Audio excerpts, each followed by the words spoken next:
Thank you, Mike. With that, I am going to open the public hearing at 7:30. I would love to hear from the applicant, please. Good evening, Mayor, Councilman. Susan Wilson, 208 South Main Street here in Moscow, and I represent the Prospect Place Neighborhood Condominium Association. Thank you, Mike. He's always done a great job, so I really don't have to add much. There are a couple of things I wanted to say, and then I can answer Art's question. First, this conversion is basically an ownership. It's going from a condominium ownership to a fee simple ownership. Physically, the characteristics of the neighborhood are not going to change. And as Mike said, the change in ownership is basically predicated upon making the properties more marketable and more financeable. To be clear, though, typical condominium associations are set up the way that Mike described, in that you have the building, which is usually defined as the unit, and then the area around the building, like the yard and etc., are usually limited common areas that are owned by the association. This declaration is atypical of a normal condominium declaration because it defined unit as not just the building, but also the property around the building within the actual lot of the condominium, which means that nothing is changing from the owner's perspective. They're still getting, and this PUD reinforces exactly what they already consider as their own individual properties. In other words, the association doesn't have any ownership per se in their actual lot itself. It owns the lot. It would be lot 7 where the parking lot would be, and then the private streets. So when it comes to the question about the conveyance of the properties, each one of those lots are described as a unit, and that unit is owned by obviously the individual owner. So what's going to happen is we have a master agreement. My second point was that all of the owners had to agree to this conversion before it could happen. So when we get to the point where we have an acceptable PUD and a final plat, we're going to be doing basically quitclaim deeds where we transfer ownership as a unit in a condominium to fee simple lot numbers based upon the accepted PUD. Unfortunately, this is not the end of the process for them because there are some lenders involved, which means that, and before we can get on to getting approval and consent from the lenders to convert from a condo to a fee simple ownership, which is going to require them to reconvey deeds of trust, get new deeds of trust, because we're talking about a whole different legal description. We have to go through that process before we can actually record the PUD once you guys have approved it. So it's been over a year, and they're very anxious and excited to get the project finalized. But having said that, like I said, Mike pretty much covered everything. Kurt Obermeyer and the Planning and Zoning Commission said if slam dunk was in the dictionary, this would be it, and hopefully you guys will agree with them in that. I'd be happy to answer any questions you have, and Scott Becker is a surveyor who prepared the plat, and he's here this evening, and he can also answer any questions you might have. Art, did that answer your question? It did, but I've got another one. Okay, well, fire away. I was just wondering, this is more for my own curiosity than anything pertaining to the PUD as such, but does this have any tax implications? It shouldn't, because they're still being taxed. Each property owner is still taxed on the actual unit, and the association is still, going to have the responsibility for lot 7, which is the parking lot. So essentially it's just a wash. Okay. Walter.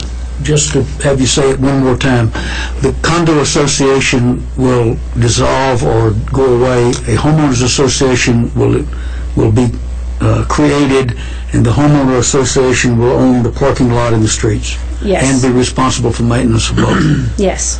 Go ahead, Warren. A follow-up through in that regard to either Bill or Mike. Does the city have an agreement with people who hold private streets in Moscow? Do we have anything that ties private streets to our interest, or we don't have to? There is no agreement between the city and any private streets development or association. We approve the connections to the city street through the development process, and that's the extent of any agreement.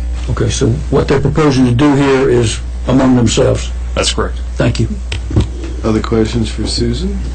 Okay, thank you. Susan, are there covenants on the undeveloped lots? There are covenants on the whole project. Yes. But they were part of the condominium association, and they'll transfer They are. unchanged to the Homeowners Association? Well, I'm not going to say unchanged because all the owners got together and are revising the covenants at the same time that we're doing this process. So when the PUD gets approved and we get consent, then at the same time of the recording of the PUD and the new legal descriptions, we'll have a recording of basically a restatement of covenants and the creation of the separate homeowners association for the streets and the parking lot.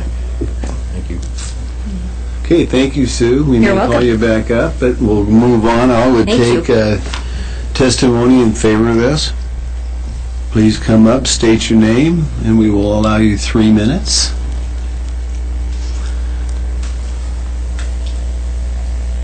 Seeing no one rush, I would take general testimony or opposition to this.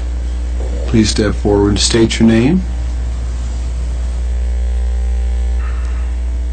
This is making it easy on us, folks.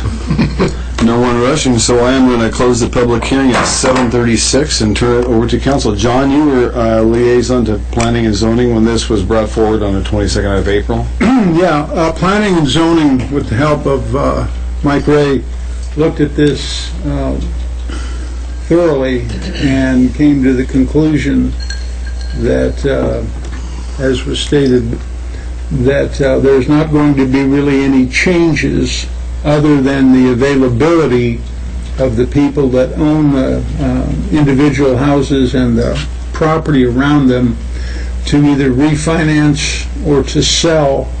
And with the economic situation being what it was and what it still is today, what we're what is being proposed is just basically to help these people out so that they can have a little bit more control on the financing, sale, refinancing of the property that they bought.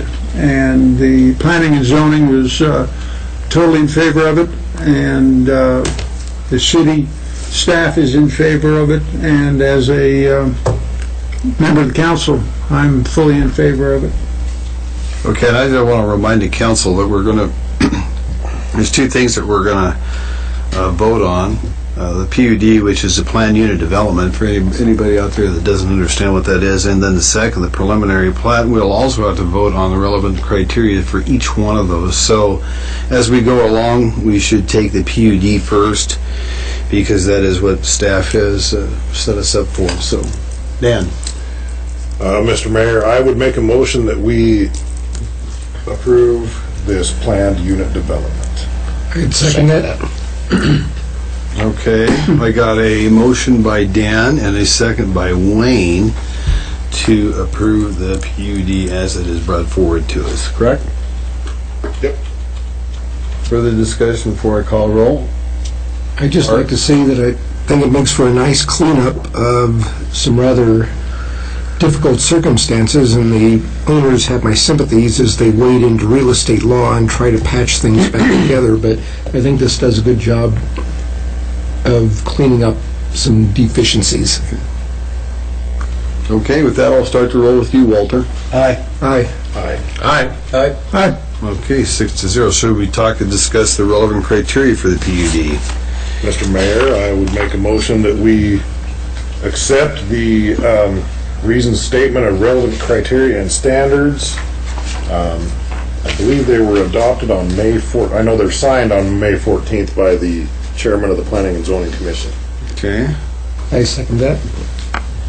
Okay, Dan made a motion, seconded by Art, to accept the relevant criteria standards that were accepted May 16th?